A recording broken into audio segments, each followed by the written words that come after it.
Welcome to Cooking with Culture. In this episode, I meet Melissa, who was born in Australia to Romanian parents and has a huge passion for cooking, especially Romanian food. Thank you so much for having me at your house. That's okay. I'm glad you made it. That's all good. Now, you're going to be making two dishes for me. Yep. There's going to be a main and a dessert. Yes, that's correct. I am so looking forward to trying them out. But first things first, I'm really curious to find out, what are the key essential items do you have in your pantry that you need to have in a Romanian household? So come with me and I'll show you my pantry. Great, let's have a look. All right, what have we got in here? So to my pantry items, to start off with, polenta. So we use this for a dish called mamaliga, which every Romanian would make. It's just like a side dish pretty well. It's like a potato mash pretty well, it's just like a mash. It's boiled with water and salt and seasoning, and it's just a good source of protein as well. Very filling. Yeah, very filling. And also semolina as well, which I use it for Romanian dumplings in soups, which is quite yummy as well. Romanians love their soup, so we have so many versions. So this is for our Romanian dumpling version soup. Looks good. Yeah, so we can also get these just from any supermarket. Next is white beans. Yeah, so Romanians love beans, especially white beans. So I get them dry and soak them and cook them on the stove. But you can get them in cans if you can't be bothered. Yeah, for people like me who just want to just cook something quickly. Yeah, quick and easy. Yeah. But I like doing it a long way. So we use that. We do, dips, like hummus dips type of things with white beans, and salads, and we just use them for many things. Yeah. Okay, so next is the egg noodles. So we use this for our soups. Chicken soups mainly. So this one my auntie actually made it by hand. So sweet. So she gives me heaps of bags full of this. So fine as well. Yeah, so Romanian soups require very, very skinny little noodles, just so silky and yummy. Next is vegeta, so our holy grail for seasoning. So we put vegeta in heaps of soups, meats, pretty well everything. We use it like as our salt. So a bit of extra vegeta and everything helps. Yeah, that's it. So next I've just got some packet seasonings. So this one is pronounced luștean in Romanian. Yeah, pretty well it translates to the herb lovage, which you can't really also buy here in Australia. So people resort to these packet seasonings. And these packets, can you buy them anywhere here? No, so we also have to resort to online shopping as well. So you can only buy them online. Yeah. So, and it's quite easy to find if you just Google Romanian recipes and look at the links to the ingredients. They usually list them as well. Okay. Yeah. So next we've got borș, which is an ingredient to make our sour soup. So that's a good one as well to have on hand. And then we've got sarmale, which is what we're making today. We're making that today. Yeah. And this is the packet version. Well, we're not doing a packet version. No, we're not cheating today. Properly. Yeah. And paprika. Of course. Yes. So paprika, I usually use the paprika hot, but for people who don't like spice as much as me, you got the sweet. But so pretty well in meat dishes again, stews as well, soups. So every pantry would have a plum spread. Romanians love just spreading this on bread. People also do the bread, plum spread and sour cream. Oh, really? Yeah, wow. So it actually tastes good. It doesn't sound that great, but it actually is really good. Try that then. Yeah, you would. But it's just like a dessert or a snack, little handy item. So come with me and I'll show you my fridge items. Yeah, let's have a look. What have we got? So we got some herbs. Oh wow, look at this beautiful plate of herbs. Yeah, so to start off with, this is lovage. So the herb packet in the pantry, this is the real herb. That's the real herb there. Yeah, so my auntie grows this, so that's how I have it, because you can't find it in supermarkets. It's quite hard to find unless you find somewhere that sells the seeds and you grow it yourself. And is this sort of like a parsley? Yeah, so it's a Romanian parsley as we say it. It's quite strong in smell and strong in flavour as well. So it's quite bitter. We use it for soups mainly, in garnishing soups and just broths really. Okay, beautiful. So next we have thyme. Yes. So everyone knows thyme. So we just use that for basic seasoning as well. And next we have dill. We use dill in salads, even meat dishes. We're going to use it in our sarmale when we make it. Beautiful. And then parsley. So we use parsley mainly when we can't get any lovage as well, and then other dishes as well, like fish and excellent. Yeah. Okay, Mel, so you're Romanian. Could you please tell me your story and your background? Yeah, sure. So I was born in South Australia, but my parents were born and raised in Romania, and they got married in Romania and moved to Australia once they got married and had my brother and I.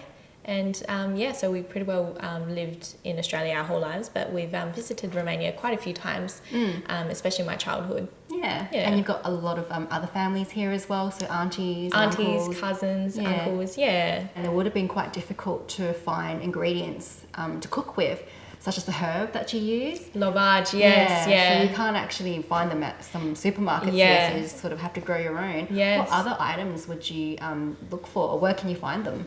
Yeah, so I guess you would have to really look into continental stores and hope they have, these European ingredients, which I do now. They cater to many European ingredients now, which is good. But back, 20 years ago, I assume, it would have been harder. And you would have to resort to things like parsley instead of lovage and just find, alternative ingredients. Yeah. And do you also love cooking? That's your passion? I do, yes. So it's a major hobby of mine. And I love cooking every different type of cuisine. So Romanian is one of them as well. And I just love, memories, cooking with memories, and just taking me back to like childhood memories and tastes. And what kind of food is Romanian food about? Is it more like hearty, wholesome type food? It is. It's comfort food and hearty, wholesome, like meat dishes and soups, a lot of soups. Bean salads, and there's a few salads as well, and many desserts as well. They love their sweet food. Yeah, and your family, you told me before, comes from a small country town, so it's very much rustic, grow your own vegetable type, it was raise your own animals. Village. Yeah, so a very small village called Volovets. Would have our own pig would raise and fatten the pig up until Christmas, and every Christmas would slaughter the pig and make sausages and do all sorts of meat dishes and have a massive feast. Would raise chickens, so would always have chickens roaming around the yard, and would make chicken soups out of our chickens. Grow our own herbs and vegetables and fruits. So we'll do like cabbage, potatoes, and would have like, apple trees around the place. And it was very rustic and farmish. Yeah. So have you been to Romania before? Yes, I've been a few times when I was younger, a lot younger. Yeah. You got some photos here that I do, yes. Yeah, so what's this one? So this one's just an overview of the village really, so at an angle, so you can see like all the houses and just open field and just the look of it. Yeah, it is. No, it's very nice and scenic with the country and the hills. It is, yeah. And this is my auntie. Your auntie? Yeah, so she's just shredding some cabbage in the garage, I believe it was, because this was a massive shredding tool we would keep in the garage. And she probably would have grown that herself? Yes, of course, yeah. So cabbage and potatoes and that sort of things is something that she would always have. Yep. Yeah.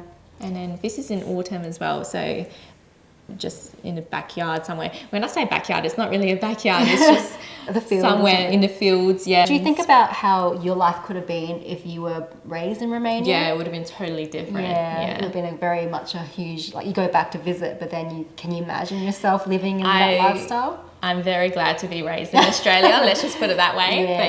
It's nice. I appreciate things a lot more now. Definitely. Thank you so much for sharing this. Well, I think we might head into the kitchen and cook up some of the recipes. Let's do it. Let's go. All right, Mel, so we've got all this stuff laid out in front of us. What are we making? So now we're going to make sarmale, which is the cabbage rolls. Okay, it looks good. So what do we need to get started? Okay, so let's start off with the onions. So we just need to blend them and just make them quite finely diced, and we'll do the capsicum with the onions as well, just get that out of the way. So that needs to be finely blitzed as well. So we'll start, if you want to do the onions, and maybe I'll just so just roughly chop them. Take the skins off and chop them up. And I guess, traditionally they wouldn't use a blender. No, they'll do it all by hand, so it takes a little bit of time to do it all by hand, so we're lucky we have a blender here. So being a cabbage roll, I'm assuming that this would have to be quite finely chopped? Yes, it would be, yeah. Yeah. But you still want some texture to it, so it doesn't go all mushy. Yeah, so just kind of like... Yeah, that's it. Chop them and roughly. then, yeah, just quarter them. And just chuck them in here? Yep. Alright, I'll put this here so we can chuck it in like that. And then capsicum in there too. So what sort of ingredients do we have to make this? Like this is just the base for the cabbage roll? Yeah, so this is just the rice filling. So we'll put rice in on the stove as well. But yeah, for the meat we've got just pork mince and bacon as well, bacon rashers that gets chopped up as well. That's good. We're using some thyme and dill. The dill actually goes in the meat filling. The thyme just goes at the bottom of the pot and kind of just infuses the flavour as it cooks, because it cooks for like a solid hour. Yeah. So yeah, that's where the thyme comes in. Yeah. But then yeah, we got the passata sauce, and we also use tomato paste as well. So it's a tomato-based dish. Yeah. And we're going to put this in to blend? Yep, we'll blitz it all up. Yep.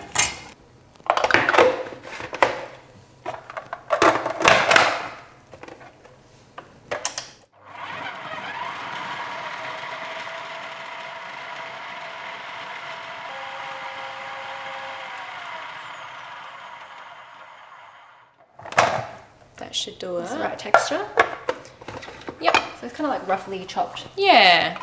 Just put all that in here. I was already feeling in my eyes. Yeah, I can still feel it. Right. Okay, so now we'll just do the bacon. So we just need to chop up and dice the bacon. But first we'll just take the rind off because we don't want that skin bit. Don't want any fatty rind on a Leave cabbage roll. some fat. A little bit, but not the hard skin bit. Because pork is a big part of Romanian cooking. So we've got to have the bacon. That's it. Yeah.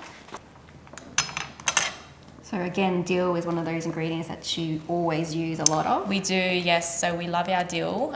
So we cut the fluffy bits off, but with the stems we keep those and we put them at the bottom of the pot with the thyme, just to release some more flavour. The extra flavours in there. Yeah. Good use of everything. Don't want to waste it. Yeah, we use everything. Yeah. No wastage. All right, so now that I've cut the rind off, just like roughly Yeah, dice just them? roughly dice it, yeah. And how often would you make this dish? So we'd usually make this dish when it's like some sort of occasion, whether it's Christmas or a birthday or Easter or like any get-together really. It's just one of those heartfelt dishes everyone gets together for. Yeah, and everyone loves as well. Yeah. Okay, cool. So now we just head over to the stove. Yep. And we start sauteing the onion and the capsicum. Yep. And start doing the rice filling. Okay, cool. Let's go over. Let's go. Okay, so now that everything's cut up and diced, we're going to saute the onion and the capsicum. Yep. And then add all our sauces and get the rice into it and start doing the rice mixture. Get some oil in there. Yeah. You can definitely smell all the onion and the capsicum mixed in. Yeah, It smells divine. raw onion. Yeah. So just mix it around. And you don't want to overcook the onion, you just want it to soften and go like a bit translucent, not caramelise or anything. Yeah.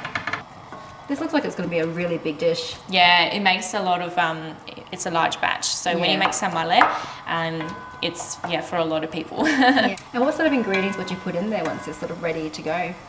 So then we prepare the meat mixture. So we'll put the salt and pepper and the paprika and the dill all together.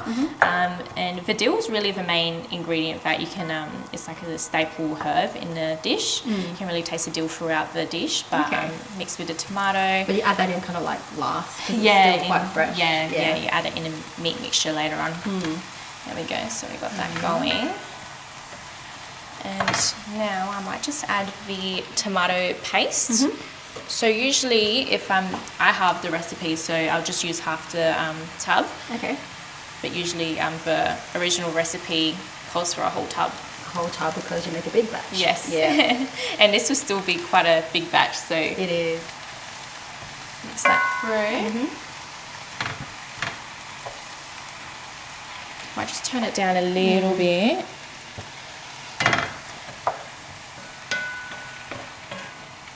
Okay. It's looking nice and translucent almost about now. Yeah, it is. Yeah. So I think I might just get you to open the passata sauce for me. And while you do that, I'm just going to put just like a little bit of vegeta in, just like a quarter of. So when you're saying your aunt taught you the recipe, she never really gave you exact measurements, No, did she? no. It's all kind of by memory or by hand or by visualizing, experiencing and tasting. So that looked like it was roughly like a teaspoon. Like roughly a teaspoon, yeah. I'm just going to pour half of that in. Half of that? Yep. Okay, so that's about 700 grams. Yep. So just pour that around. Quite thick. A bit more? Yeah. Let's feel it.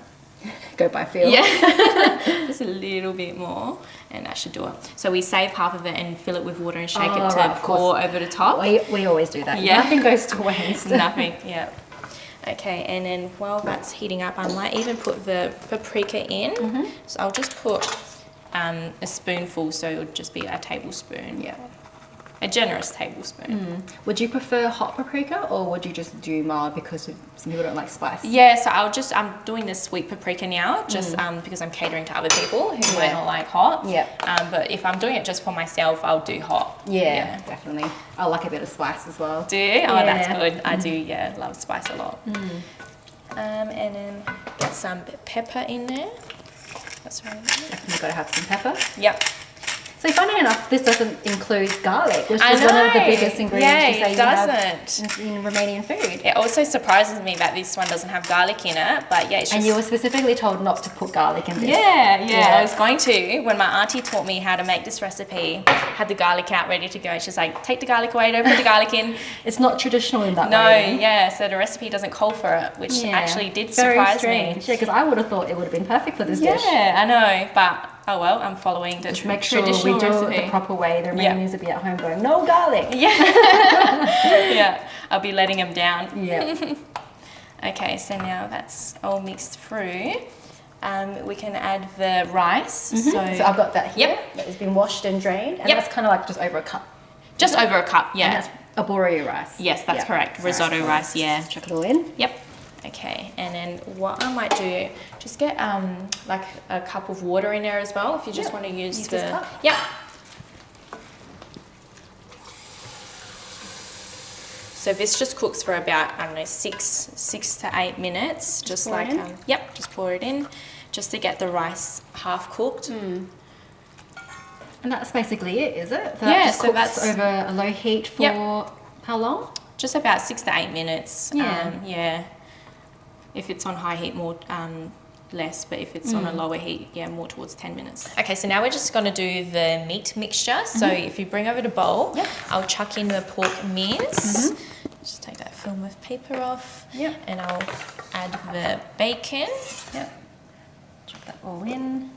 And then you're just going to use your hands to like just sort of so get it all nice and first we'll get the rice mixture in, mix it around, and then I'll chuck my hands in there to really get it going. Yeah, that mixture you've got in the pot there, that's been simmering away for the last like 6 minutes or so? Yeah, it looks done to me, so... We'll bring that over soon. Yep. Okay, and that's the bacon. Now I add the dill. Okay, now we'll add some pepper and maybe just like a pinchful of salt. Yep, I don't know how much. Yep, so go generous with the pepper. Oh, I love pepper, so that's good for me. That's good. No kidding about the generous. That should be all right now. Plenty of pepper. Yeah, and then just like a pinchful, generous pinchful. We've got vegeta as well. Yeah, we got vegeta in the other filling, but maybe do a little bit more. Yep, that should do it. Cool. Done. All right. And now we should bring over the rice mixture. Okay, here we go. Okay, I'll just carefully put that in. Yep. So the good thing is it is hot, so that kind of cooks the It does cook meat. the pork, Yeah, because you will be cooking again properly anyway, so it doesn't matter. it cooks on the stove for up to an hour, simmering in a pot. But this hot mixture does cook the pork quite a bit. Super tasty. Okay, take this away. Thank you. So at first I just mix it with the wooden spoon in there because it's too hot to get your hand in there right now. You want to let that cool down before you get your hands into it. And the pork will cool the mixture down heaps as well. Definitely. It's starting to smell like sarmale already. Yeah, it's starting to bring you back the memories. Yep. And when you cook sarmale, it cooks for like an hour on the stove, and it just makes your whole house smell like sarmale. It's so good. So you would come home from school and you're like, oh, I know what's for dinner. Oh yeah, definitely. Okay, I reckon that's mixed through. Yep. And then I don't even think I need to get my hands in it because it looks pretty mixed through. Yeah. But yeah, that seems done to me. So we'll put that to the side and get the cabbage leaves cut up. All right. Now you've got 2 types of cabbage leaf here. Yes. So which one's which? What are we going to use? So this one is a pickled cabbage. So that was store bought. I just got that from like a continental store. And this one's just the boiled cabbage I've boiled on the stove for about 40 minutes. So at home, people can just buy a whole cabbage. Yep. And then they cut out the inside. Yep, so you cut out the core. Yep. So the leaves just, I kind of peel off. Yeah, falls off easily. And so I'll just grab a knife. So we need to cut the stem out, the thick stem. Yeah. And just like everything else, we don't waste this also. So we keep this for later on. So we keep all the stems and kind of roughly chop them up and lay them at the bottom of the pot. So then that kind of just gives it extra flavour as well. Yeah, and stops the sarmale from sticking from the base. Yeah, good idea. So yeah, this one I'll just cut in half. So that would be 2 rolling leaves. Okay. That's good. Yeah, they're All right, pretty well. So I can help you maybe cut some few up and we can get them ready to go. Beautiful. So now, if you grab a leaf, I'll show you how I roll them. Sure. Okay, so Them in your hand. Yep. Open palm, and I just pop some filling towards the bottom. So not too much, or decent, or just a decent amount. Yeah, it's a decent spoonful. It's still pretty warm. So now pretty well take the bottom and start rolling to the top. Yep. Nice and tight. Yep. And once you get to the top, I get my fist into like a closing fist. Yep. And tuck the edges in. All the juice is coming out of it. Yeah, it gets quite wet. Yeah. And then just kind of tuck it in like that. Tuck it in, get it tight. Yeah. And then that's sarmale. Well, yours is much neater than mine. Oh, yours looks good. That's really good for your first time. Yeah, that's good. Happy of that. Right. We'll make a whole heap more and put them in a pot. Yeah, pretty well. Do this way. Okay. Shall we do another one? Yep, let's do another one. So I'll just... It's not too hard to do at all. No, it's not. You get into a bit of a rhythm doing this. Yeah, it just takes a while to get through all the cabbage, but if you have someone to talk to, it's usually not as draining. Hard. Yeah, all right. So it's kind of like, well, we do a lot of, cold spring rolls, cold rolls, dumplings. So rolling and things like this is sort of, not uncommon for us. Yeah. I was thinking of cold rolls when I'm doing these. Yeah. Is that we kind of like maybe roll them and fold them a bit differently? And you don't have to get the rice paper wet and then get it onto something else. I think my first attempt was better. That's good too. It's all right. Just there we go. Make it look nice. Yeah. Okay. Yeah. So I'm just going to dice the bits, the hard bits. Yeah. So we can place them at the bottom of the pot. Okay. Just kind of lay it out evenly in here. Just something like that. But first we're going to put the herbs on top as well. Okay. The bay leaves, the thyme, and the stalks we have left over from the dill. Okay. So I'll just chuck this in first and just spread them out. Yeah. And then get some thyme. Stops it all from sticking, but you've got nice flavours coming through. Yeah, exactly. There we go. Just sprinkle it on top. Yep, just sprinkle some in there. And I also get some bay leaves as well. And just put a few bay leaves in there. Yeah. And that's the base. Yep, and that's the base. And then we make enough of these cabbage rolls to put on top. Yep. And then I can start placing them in there. And then would you put like a tomato sauce on top just to sort of like cook it? Yep, so with the leftover jar, we put water in it, shake it up, and then when we're done, we pour it all in there. Okay. And then we put it on the stove to simmer for like an hour. Okay.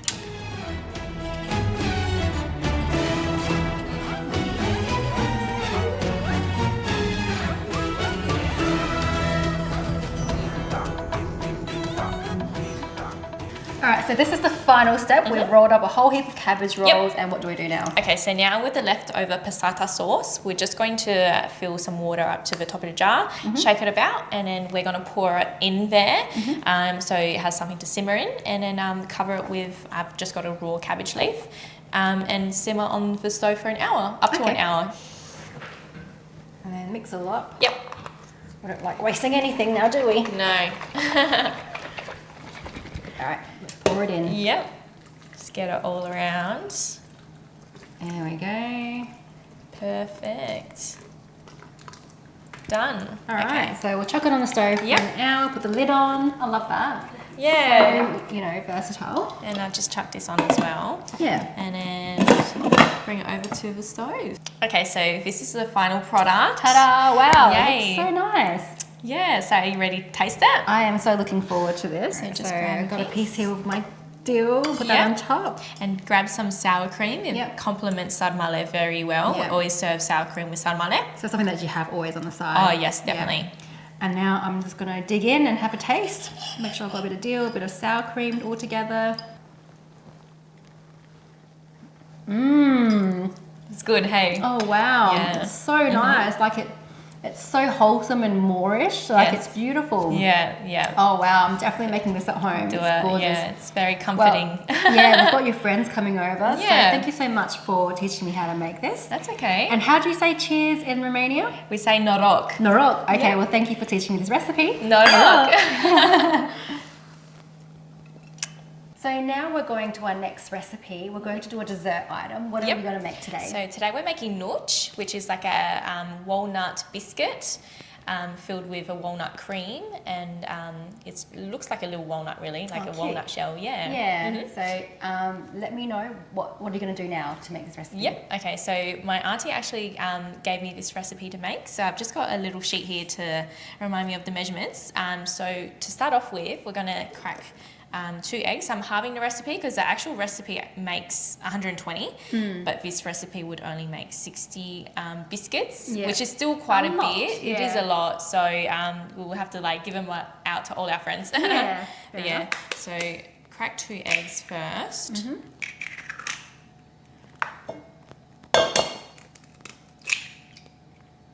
And then to the eggs, we're going to add our sugar. So we've got 150 grams of just white sugar here. Yep. So just going to add that in.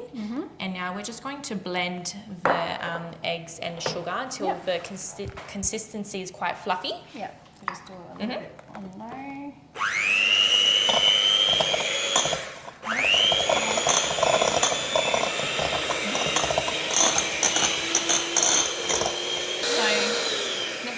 While you're still mixing, I'm going to gradually pour the vegetable oil in.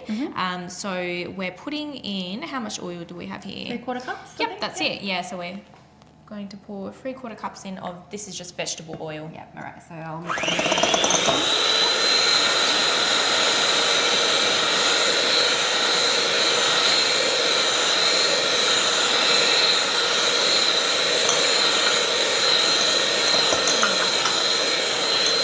Step is to activate the bicarb soda.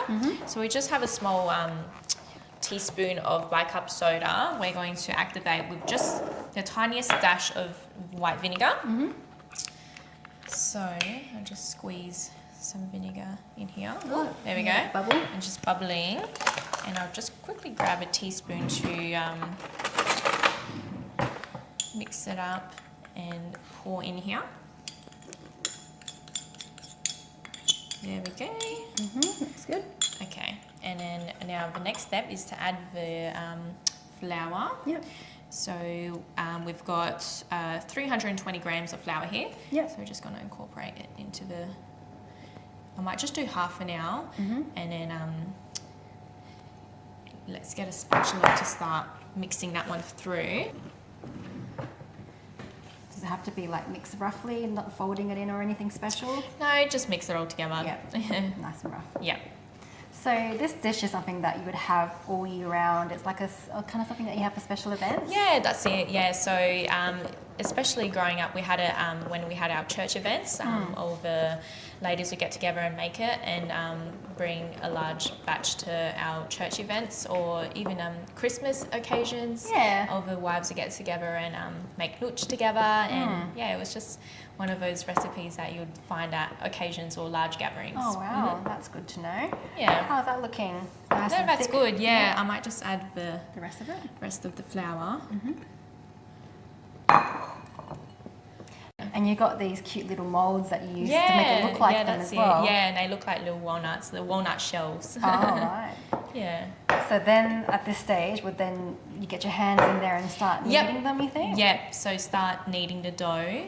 And it's kind of like you just got to watch the consistency. You might need to add a little bit oil or a little bit more flour depending on how it comes together. So you go by feel about how it's sort of like how it's turning out. Together. Yeah, right, so by now you would just add your hand and... Yeah. All right, get my hands in now? Yep, let's get in there, start kneading it. I haven't kneaded dough in so long. I'm not much of a baker, so it's going to be fun. Yeah, might need a little bit more of flour, sticky.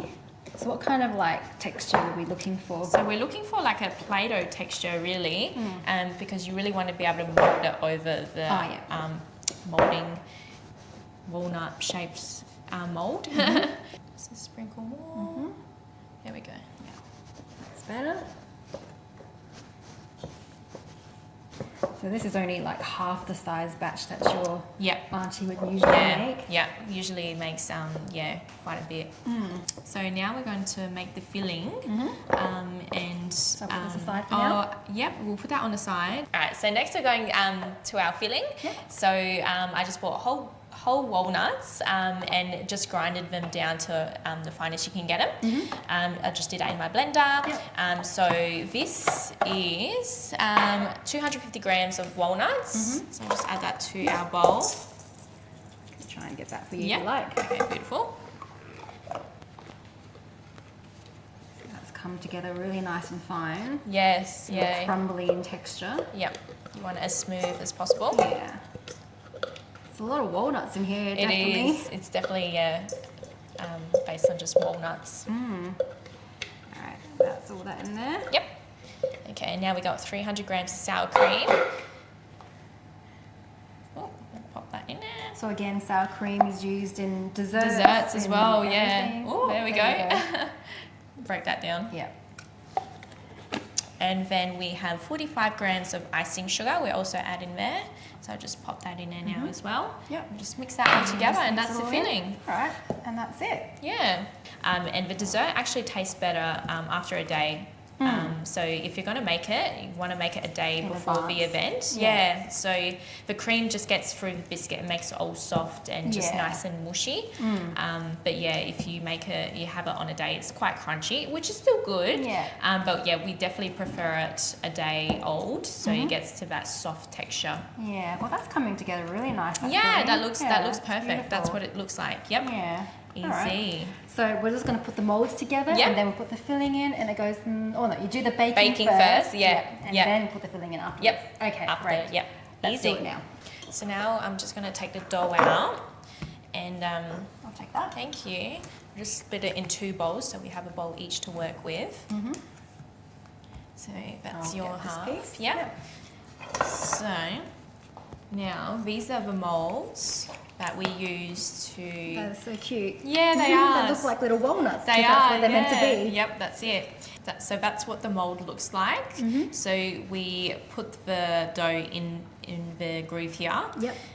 So first we spray the molds as well, just to have a non-stick coating, I guess. So I'll just put them in here.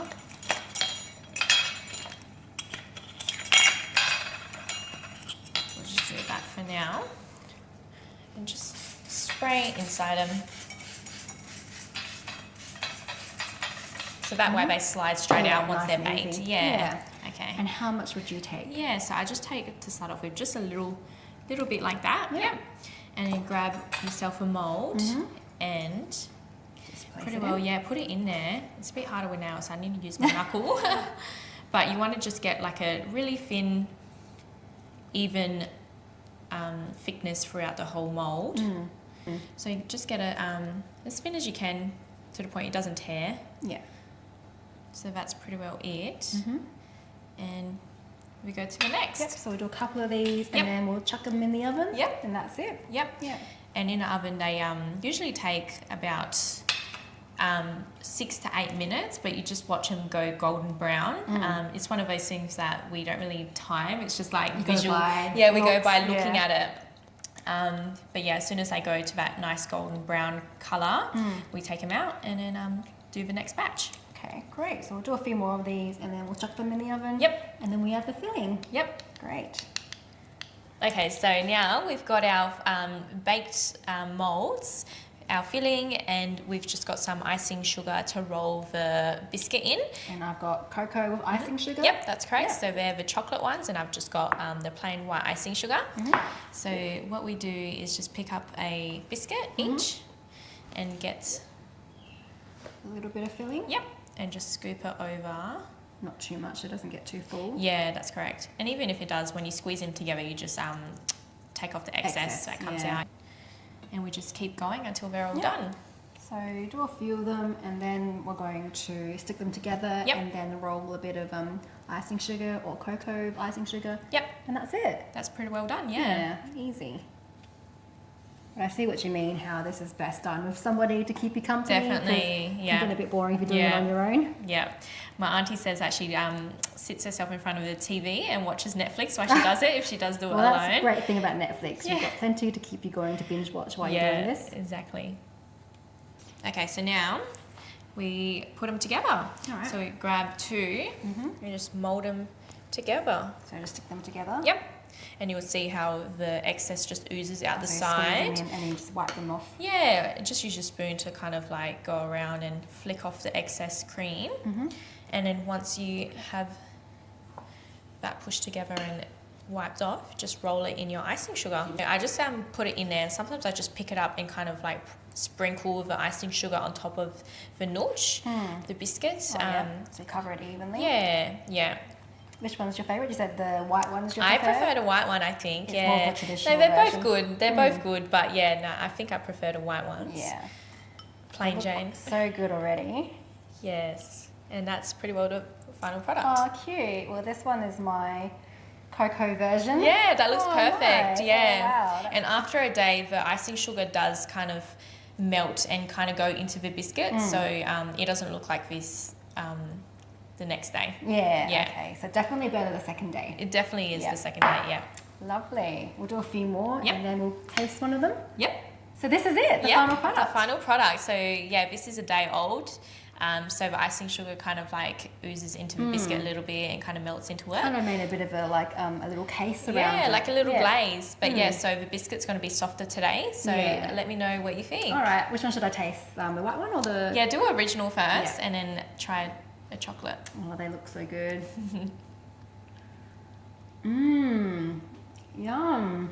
It's good. I know what you mean when you say it's better next day because of icing sugar and everything just sort of solidifies a bit more. Yeah, it crumbles. It becomes like, almost like shortbread in a way. It is, and that walnut filling. Wow, that's so good. This is so addictive. Yeah, It'd be they're great dangerous. with a cup of tea and coffee. Yeah, it's so good with coffee or tea. Yeah. Thank you so much for making this. I'm looking forward to trying everything all together with your friends. So let's get ready for them to come over. Yep, let's do that. Follow us on Instagram and Facebook to grab the recipes and join in the conversation. Thank you for watching.